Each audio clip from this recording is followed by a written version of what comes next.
심층 면접 만점자가 알려주는 고득점 비법입니다. 안녕하세요. 안전한 영양균 선생님입니다. 우선 임용시험 준비하시느라 예비 선생님들 고생 많이 하셨습니다. 초등, 중등 임용 모두 수고하셨어요. 이제 2차를 준비하실 텐데 2차 준비를 하다 보면은 의문점이 생기기 마련이죠. 스터디는 어떻게 할까? 교육청 시책은 어떻게 공부할까? 이 많은 걸 언제 다 봐? 하면서 걱정이 시작됩니다. 이러한 여러분들을 위해서 제가 이번에 또 한 가지 일을 해냈습니다. 바로 짠! 만점교사가 알려주는 면접 바이블입니다.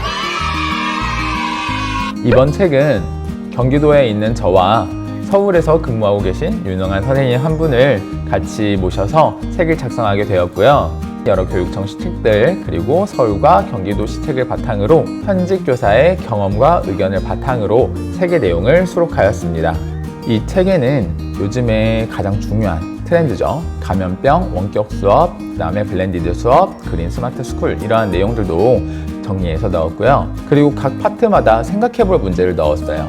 이 주제에서 현장 교사가 겪는 문제점이나 고민들은 무엇인지 생각해볼 문제를 수록하여서 여러분들이 각 주제를 공부하고 생각해볼 문제를 한 번 더 생각해보면서 임용에 준비할 수 있게 하였습니다. 그리고 각 부분에 임용 스터디 팁, 그 다음에 준비 팁, 답변 팁, 그리고 특별히 서울과 경기도에는 서울 선생님이 서울 포커스, 경기도에 있는 제가 경기도 포커스를 넣어서 두 지역에는 아주 효율적인 답을 만들 수 있게 추가 정보도 수록해 두었습니다.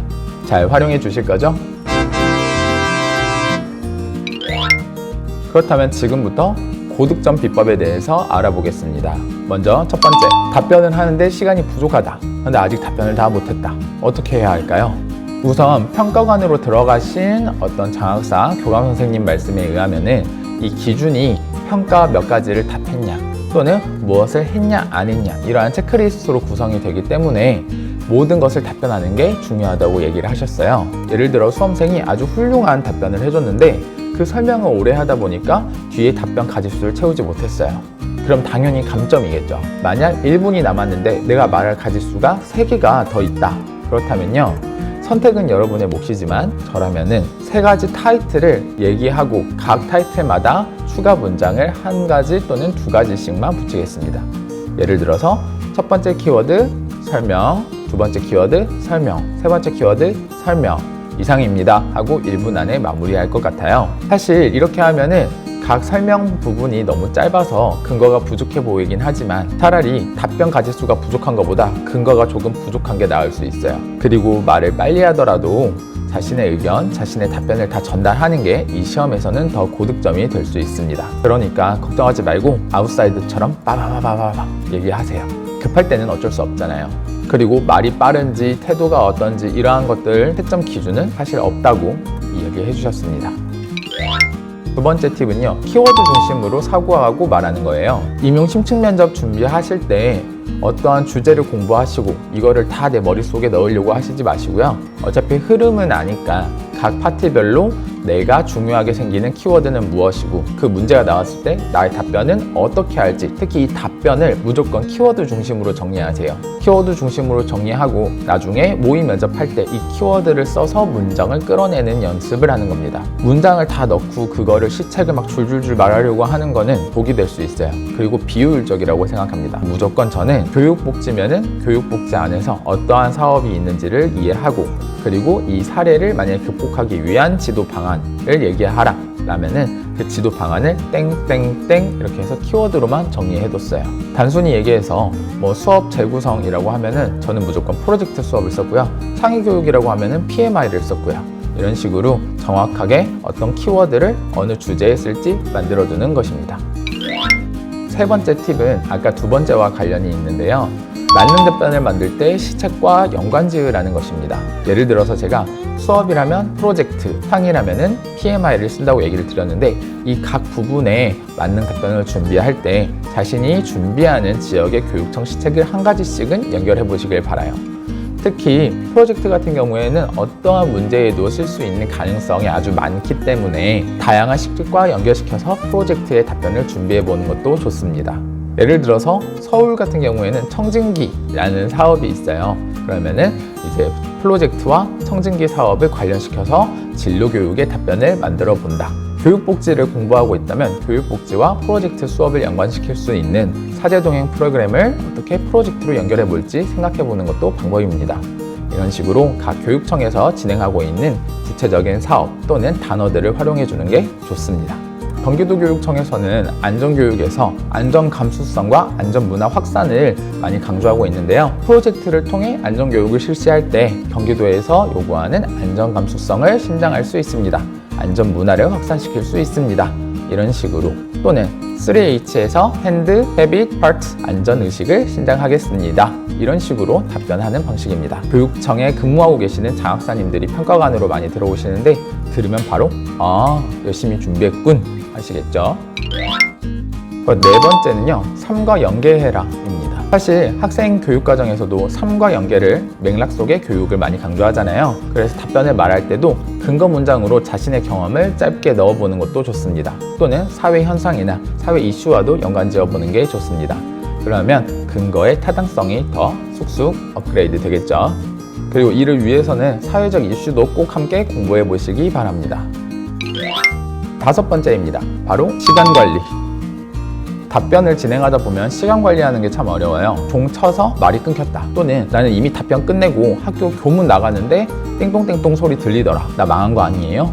이런 글도 많이 볼 수 있어요. 그래서 꼭 시간 관리를 잘 해보셔야 합니다. 제가 책에도 수록을 해놨는데 시간 관리를 위해서는 여러분들이 연습이 필요해요. 그래서 저 같은 경우에는 어떻게 했냐면 면접 시간이 10분이다. 그러면은 11시 50분에 시계를 맞춰 놓습니다.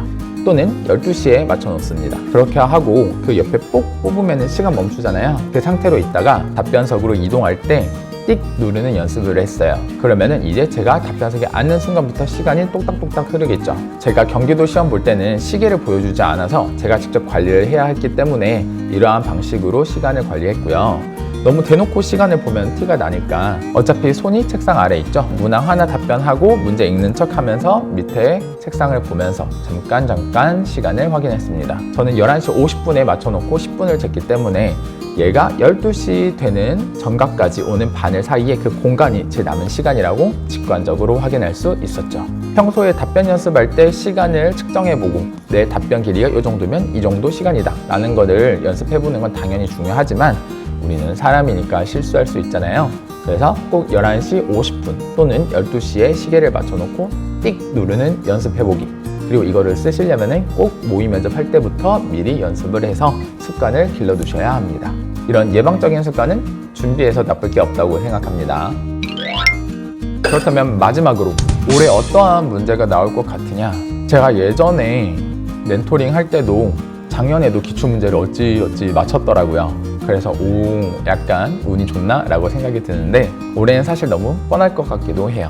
일단 중요하다고 생각되는 거는 당연히 원격 수업이죠. 원격 수업 관련해서 원격 수업 자체 내용들, 그리고 블렌디드 수업, 그 다음에 감염병 예방도, 학교에서 어떻게 관리하는지, 어떠한 문제점이 있는지 그런 것들을 준비해보세요. 보건교사 어떻게 협력해야 하는지, 담임교사로서 어떤 일을 해야 하는지, 힘든 점은 무엇인지, 어떻게 준비해야 하는지 그런 제반 사항들을 책에서 꼭 확인해보세요.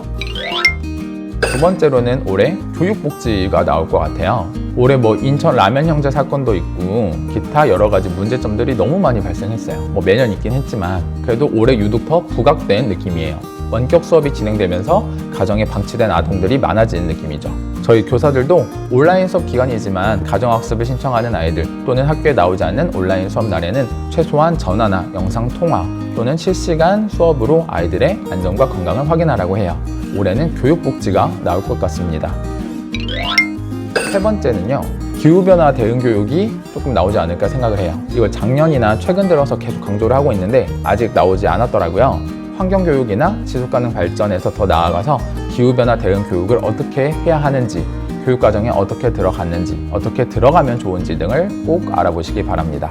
그리고 이와 더불어서 지금 원격 수업, 스마트 교육, 환경교육 이런 것들을 하나로 연결해 줄 수 있는 그린 스마트 스쿨 정책이 나왔죠. 한국판 뉴딜 정책도 공부해 보시고요. 그 안에 연관된 이 그린 스마트 스쿨이 무엇인지도 꼭 공부해 보시기 바랍니다. 책에 넣어 두었으니까 책을 활용해 보시면 조금 더 편하게 준비해 보실 수 있을 것 같습니다. 오늘 영상은 여기까지입니다. 책을 써서 공부하시다가 문의점이 있으면 언제든지 저에게 유튜브, 인스타로 문의해주세요.